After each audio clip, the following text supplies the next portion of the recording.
बेटा आप क्यों जिद करते हो? आप मेरे साथ घर में ही खेल लिया करो। नहीं मम्मा, मैं नदी पर जाऊंगा और छोटे पक्षियों से खेलूंगा। बेटा आपके पापा नहीं हैं, हम गरीब हैं और गरीब बच्चों से कोई नहीं खेलता। मगर कुकू छोटा था, वो अपनी माँ की बात नहीं समझता था। वो बाहर चला जाता है, वो छोटे पक्षियों से खेलने नदी पर चला जाता है। जग्गू जग्गू, मैं भी खेलने आया हूँ। ऐसा कहते हुए कुकू जग्गू के बाल को किक लगाता है। तुमने मेरे बॉल को किक लगाई? चल भाग यहाँ से, गरीब चिड़िया के बच्चे। देखो देखो, इतनी ठंड में इसके सर पर टोपी भी नहीं है। ऐसा कहते हुए जग्गू और कीकी हंसने लग जाते हैं। निराश होकर कुकू वहाँ से चला जाता है।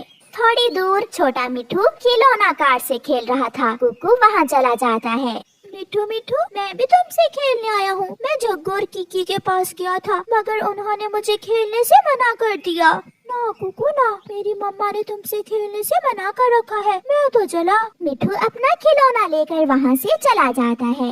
रोता हुआ कुकू झरने पर जाता है और झरने पर बैठकर रोने लग जाता है। पापा पापा, आप क्यों मुझे छोड़कर चले गए? अगर मेरे पापा भी होते तो मेरे लिए चीजें लेकर आते, मैं भी दूसरे बच्चों के साथ खेलता। पापा, मेरा क्या दोष है? क्या मैं उनकी तरह का बच्चा नहीं हूँ? कुकू बैठा रो रहा था कि उसे अपने सामने एक रोशनी दिखाई देती है और एक सुंदर सी परी वहाँ आ जाती है, जिसे देखकर कुकू डर जाता है। डरो ना कुकू, मैं तुम्हारी मदद करने आई हूँ। मैं अच्छी परी हूँ, मैं जानती हूँ आप बहुत दुखी हो।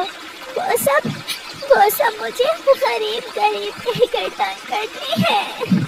मगर आज के बाद तुम गरीब नहीं रहोगे, आप जो मांगोगे आपको मिलेगा। परी अपनी छड़ी हिलाती है और कुकू के सर पर एक लाल रंग की बहुत ही सुंदर कैप आ जाती है। कुकू हैरान हो जाता है। क्या ये टोपी मेरी है? हाँ, जो आप मांगोगे मैं वो आपको दूंगी। और अब अगर कोई आपको तंग करेगा तो मैं उसे तंग करूंगी। अब आप घर जाओ, मैं हर समय आपके साथ रहूंगी। कुकू खुशी खुशी अपने घर चला जाता है। कुकू बेटा, ये टोपी आपने कहाँ से ली है? ये टोपी मुझे मेरी दोस्त ने दी है मम्मा। कुकू बेटा झूठ मत बोले, मुझे मालूम है आपका कोई दोस्त नहीं है। आपने जरूर ये टोपी किसी की चुराई होगी। ऐसी टोपी मैं आपको भी दे सकता हूँ। दोस्त, मेरी मम्मा को टोपी दो। एक रोशनी के साथ एक बहुत ही सुंदर टोपी और एक शॉल मम्मा चिड़िया को मिल जाती है। ये कैसे हुआ? कुकू सच बताओ, ये कैसे हुआ? मम्मा सच मेरा एक ऐसा दोस्त बन गया है जो किसी को दिखाई नहीं देगा। वो मुझे सब देगा, मैं जो मांगूंगा वो मुझे सब देगा। कुकू अगर ऐसा है तो मुझे चाय पकौड़ा खिलाओ। मेरा ऐसी ठंड में चाय पकौड़ा खाने को बहुत दिल कर रहा है। ये तो छोटी सी चीज है, मेरी दोस्त कुछ भी कर सकती है। दोस्त मेरी मम्मा को चाय पकौड़ा दो और मुझे एक स्वादिष्ट बड़ा बर्गर। कुकू अपनी दोस्त सुंदर परी को देख रहा था, मगर मम्मा चिड़िया को कुछ दिखाई नहीं दे रहा था। सुंदर परी अपनी छड़ी हिलाती है और सामने चाय पकौड़ा और कुकू के लिए बर्गर था। मम्मा चिड़िया को विश्वास हो जाता है कि कुकू सच बोल रहा है। फिर वो माँ बेटा अपनी अपनी चीजें खाते हैं। दूसरे दिन कुकू एक बड़ा हवाई जहाज लेकर नदी पर जाता है और खेलने लगता है। कुकू, क्या मैं सपना देख रहा हूँ? तुमने ये हवाई जहाज किधर से लिया? ये तो सच में बहुत सुंदर है। ये मुझे मेरी दोस्त ने दिया है। ऐसा खिलौना एक गरीब पक्षी नहीं ले सकता। ये तुम मुझे दे दो। नहीं, ये मेरा है। अब ये मेरा है। जग्गू कुकू से वो खिलौना छीनने लगता है। दोस्त मेरी मदद करें। कुकू की दोस्त अच्छी परी अपनी छड़ी से जग्गू की पिटाई शुरू करती है। कौन है? मुझे कौन मार रहा है? मुझे बचाओ मुझे। कुकू, क्या तुम्हारी दोस्त कोई चुड़ैल है जो दिखाई नहीं दे रही? मेरी दोस्त अच्छी परी है। भाग जग्गू भाग। जग्गू भागता है और अच्छी परी उसे छड़ी से मार रही थी। कुकू तो जग्गू को भागता हुआ देखकर हंसे जा रहा था। दोस्त, अब ये जग्गू का बच्चा किसी को तंग नहीं करेगा। दोस्त, आपका घर कहाँ है? क्या आप मुझे अपना घर दिखाओगी? हाँ, क्यों नहीं, आओ आप मेरे ऊपर बैठ जाओ। फिर कुकू परी के कंधों पर बैठ जाता है और अच्छी परी उसे पहाड़ों के उस पार ले जाती है, जहाँ की दुनिया बहुत सुंदर थी। वहाँ के फूल बहुत शानदार थे। कुकू सारा दिन अपनी दोस्त के साथ खेलता है और फिर शाम के अपने घर आ जाता है। मम्मा, कुकू की दोस्त ने मुझे मारा। मुझे बहुत मारा है उसने। जग्गू बेटा, कुकू का कोई दोस्त नहीं है, फिर किसने मारा तुम्हें? एक चुड़ैल मम्मा, एक चुड़ैल है कुकू की नई दोस्त। वो चुड़ैल उसकी मम्मा ही होगी, मैं अभी जाकर पूछती हूँ उससे। गोरी एक छड़ी लेकर घर से निकलती है। मम्मा रुके, रुके मम्मा, मम्मा रुके। मगर उसकी मम्मा तो चली गई थी। मम्मा पीटेंगी, मम्मा भी पीटेंगी, मम्मा बहुत पीटेंगी। गंदी शक्ल वाले छोटे चिड़िया के बच्चे, जरा बाहर तो आओ। क्या हुआ गोरी, क्यों शोर मचा रही हो? चिड़िया, तुमने मेरे बेटे को क्यों मारा है? मैंने कब मारा है तुम्हारे बेटे को? मैं जग्गू को क्यों मारूंगी? दोस्त दोस्त जल्दी आओ, वो गोरी आंटी मेरी मम्मा से लड़ाई करने आ गई हैं। कुकू की दोस्त अच्छी परी गोरी कवि को पूंछ से पकड़कर उल्टा लटका देती है। छोड़ो, छोड़ो मुझे। चिड़िया, ये कैसा जादू है, मुझे छोड़ो। अब तो कुकू ही अपनी दोस्त को मना कर सकता है। फिर कुकू अपनी दोस्त से कहता है, दोस्त गोरी आंटी को उसके घर छोड़ आए। अच्छी परी गोरी को उल्टा लटकाकर उसके घर ले जाती है। परी को नजर नहीं आ रही थी, मगर गोरी कवि को उल्टा लटके जाता हुआ देखकर सब हैरान हो रहे थे। ये गोरी को क्या हुआ है? ये अपना मुंह जमीन की तरफ करके उड़ रही है, क्या ये पागल हो गई है? मुझे तो लग रहा है इसे किसी चुड़ैल ने पकड़ रखा है। छोड़ो, छोड़ो मुझे, छोड़ो। ऐसे अच्छी परी गोरी को सजा देती है। फिर कुछ दिनों बाद ठंड बढ़ जाती है और चिड़िया का घर बहुत ठंडा हो जाता है। कुकू बेटा, मुझे बहुत ठंड लग रही है, कुछ करो बेटा। मैं अभी अपनी मम्मा को हीटर मंगवा कर देता हूँ। दोस्त दोस्त जल्दी करें, मेरी मम्मा को एक जादुई हीटर दो। अच्छी परी वहाँ एक हीटर लेकर आ जाती है। फिर मम्मा चिड़िया सारी रात बहुत मजे से सोती है। बर्फ के दिनों में जब कहीं भी दाना ना था, कुकू अपनी दोस्त से दाना लेकर सारे पक्षियों को देता है। हर तरफ चिड़िया के बच्चे के चर्चे थे। अगर कुकू ना होता तो हम मर जाते। कुकू, क्या हमें भी दाना मिलेगा? क्यों नहीं आंटी, मेरी दोस्त सबके लिए दाना लाई है। मामा चिड़िया अपने बेटे से बहुत खुश थी। प्यारे दोस्तों, इस कहानी को लाइक करना बिल्कुल मत भूलना। आपका धन्यवाद। कई सालों से कालू कौवे ने लॉटरी की एक टिकट संभाल कर रखी हुई थी। ये लॉटरी की टिकट तो मेरे काम की नहीं है, मैं इसे कहीं बेचकर कुछ पैसे ले लेता हूँ। कालू जी, ये टिकट तुम कहाँ लेकर जा रहे हो? मैं इसे बेचने जा रहा हूँ। कालू जी, मेरे पास 100 रुपए है, तुम मुझसे 100 रुपए ले लो और ये टिकट मुझे ही दे दो।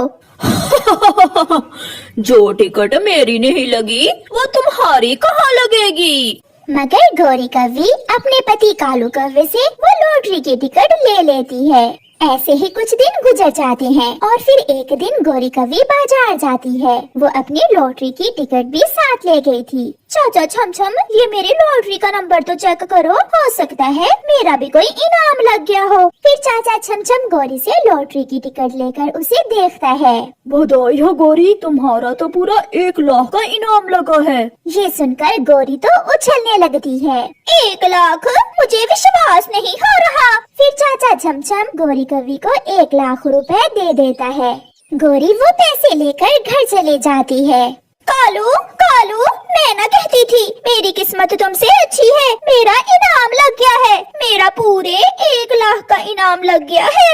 ये सुनकर कालू कौवा भी उछलने लगता है। हम अमीर हो गए, हम अमीर हो गए गोरी। हम नहीं, मैं अमीर हो गई हूँ। अब मैं यहाँ एक बड़ा और नया घर बनाऊंगी। मगर कालू, मेरे बड़े घर के पास चिड़िया का टूटा हुआ घोंसला अच्छा नहीं लगेगा। मैं अभी चिड़िया को यहाँ से भगा कर आती हूँ। गोरी भागी भागी चिड़िया के पास जाती है। छोटी चिड़िया, मैं अपना नया घर बना रही हूँ। बहुत बड़ा घर बनाऊंगी मैं। मेरा 1 लाख का इनाम निकला है। ये तो बहुत खुशी की बात है गोरी बहन। खुशी की बात तो मेरे लिए है, मगर चिड़िया अब तुम्हें यहाँ से जाना होगा, क्योंकि मेरे बड़े घर के पास तुम्हारा ये छोटा सा घोंसला मेरे घर की डेकोरेशन खराब कर देगा। ऐसे कैसे? मैं तो नहीं जाऊंगी। मैं यहाँ इस पेड़ पर कब से रह रही हूँ। अगर तुम न गई तो मैं तुम्हारा घोंसला ही तोड़ दूंगी। गोरी बहन, लड़ाई न करो, पहले जाकर अपना नया घर तो बना लो, फिर मैं भी चली जाऊंगी यहाँ से। मैं कबूतर के पास जा रही हूँ। फिर गोरी भागी भागी कबूतर के पास जाती है। सुन लो गंदी आँखों वाले, कान खोलकर सुन लो। अब क्या हुआ काली कलोटी? अब तो मैंने कुछ भी नहीं किया। मेरा इनाम लगा है, वो भी पूरे 1 लाख का, और मैंने यहाँ घर बना रही हूँ। तो बनाओ जाकर, मुझे क्यों बताने आई हो? इसलिए कि आज के बाद तुम अपनी ये गंदी गंदी आंखें लेकर मेरे घर के सामने से नहीं गुजरोगे। घर अभी बना नहीं और आगे मुझे घर के सामने से रोकने के लिए। मैंने कह दिया है, अगर तुम मेरे घर के सामने से गुजरे तो मार मार कर मैं बंदर बना दूंगी तुम्हें। पापा मुझे पैसे दे, मैंने पास वाले जंगल में मेला देखने जाना है। एक बार कहा ना, मेरे पास पैसे नहीं है, तुम्हारी माँ आए तो उससे ले लेना। ऐसा कहते हुए कालू कौवा घर से चला जाता है। मेला तो मैं देखने जरूर जाऊंगा। ऐसा सोचते हुए जग्गू अपनी माँ का संदूक खोलता है। सामने पड़ा हुआ 1 लाख रुपए देखकर जग्गू तो खुश हो जाता है। अब आएगा मजा। जग्गू सारे पैसे उठाकर घर से भाग जाता है। वो सीधा नदी पर अपने दोस्तों के पास जाता है। कुकू कुकू चलो चले, चलो मेला देखने चले। यार जग्गू, मगर हमारे पास तो पैसे नहीं है। ये देखो मेरे पास बहुत पैसे हैं। इतने सारे पैसे ये कहाँ से लिए तुमने जग्गू? क्योंकि ये पैसे मुझे मेरी मम्मा ने मेला देखने के लिए दिए हैं। फिर वो तीनों दोस्त मेला देखने चले जाते हैं। वो बड़े झूले पर बैठते हैं, वो नाव में बैठते हैं। चलो मैं आपको पानी पूरी खिलाता हूँ। फिर वो पानी पूरी खाते हैं, वो मिठाई खाते हैं। ये गरीब पक्षी है, इसे कुछ पैसे दे देते हैं। फिर जग्गू कौवा कुछ पैसे गरीब पक्षियों में बांट देता है। जग्गू, तुम्हारे मम्मा पापा बहुत अच्छे हैं जो तुम्हें इतने सारे पैसे दिए मेला देखने के लिए। हाय मैं मर गई, कहाँ है मेरे पैसे? मेरे पैसे कहाँ है? इसी संदूक में तो मैंने रखा था अपना 1 लाख रुपए। गोरी रोती हुई घर से भागती है। कालू कालू, कहाँ है मेरे पैसे? मेरे पैसे कहाँ है? गोरी अपने पति के पास नदी पर जाती है। तुम्हारे पैसे? मुझे क्या मालूम, मैं तो सुबह से यहाँ हूँ। मुझे सीधे से बता दो, तुमने जरूर मेरे पैसे चुरा कर नशा किया होगा। गोरी, मैं सच कह रहा हूँ, मुझे कुछ मालूम नहीं है। पूरे जंगल में तो तुम बताती फिर रही हो सकता है किसी ने चुरा लिए होंगे तुम्हारे पैसे। गोरी वहाँ से भाग जाती है। छोटी चिड़िया, कहाँ है मेरे पैसे? जरूर तुमने चुराए हैं मेरे पैसे। गोरी बहन, मैं तो अभी अभी अपना भोजन लेकर आई हूँ, मुझे क्या मालूम, मैं तो तुम्हारे घर ही नहीं गई। मैं भी छोड़ूंगी नहीं, मैं पकड़ लूंगी जिसने भी मेरा 1 लाख चुराया है। कबूतर के बच्चे, गंदी आँखों वाले, चुपचाप मेरा 1 लाख मुझे वापस दे दो। लो जी, फिर आ गई। तुम्हें मेरे अलावा लड़ने के लिए कोई और नहीं मिलता पूरे जंगल में? कबूतर मेरे भाई, प्लीज मेरे सपने ना तोड़ो। अगर तुमने मेरे पैसे चुराए हैं तो उसमें से 1000 तुम रख लो और बाकी के मुझे वापस कर दो प्लीज। नहीं गोरी, मैंने नहीं चुराए। सारा दिन पैसे खर्चने के बाद भी जग्गू के पास ढेर सारे पैसे बच जाते हैं। 1 लाख तो खत्म ही नहीं हो रहा। जग्गू दोस्त, अब ये पैसे तुम घर जाकर अपनी मम्मा को वापस दे देना। मगर पीछे बैठा हुआ एक उल्लू सब देख रहा था। वो जल्दी से उड़ता है और जग्गू से वो पैसे छीन कर ले जाता है। रुको रुको, मेरे पैसे मुझे वापस दो। मगर उल्लू दूर निकल जाता है। जग्गू रोता हुआ अपने घर चला जाता है। मम्मा, बहुत मजा किया आज हमने। आज जग्गू ने मुझे और कीकी को बहुत एंजॉय करवाया। वो कैसे बेटा? जग्गू के पास इतने सारे पैसे थे, उसने हमें मेला भी दिखाया और चीजें भी खाने को लेकर दी। तो फिर इसका मतलब गोरी के पैसे उसका अपना बेटा ही चुरा कर ले गया है। जग्गू बता दो जग्गू बेटा, इस संदूक से पैसे तुमने ही लिए हैं ना? नहीं मम्मा, मुझे कुछ मालूम नहीं। मेरे अरमानों पर पानी फेर दिया, किसने ऐसा किया है? कौन है? कालू, मैं छोड़ूंगी नहीं तुम्हें, तुमने ही तोड़े हैं मेरे सपने। गोरी डंडा लेकर कालू के पीछे भाग जाती है। कालू आगे आगे और गोरी पीछे पीछे। ऐसे गोरी कौवी के सपने दिल में ही रह जाते हैं।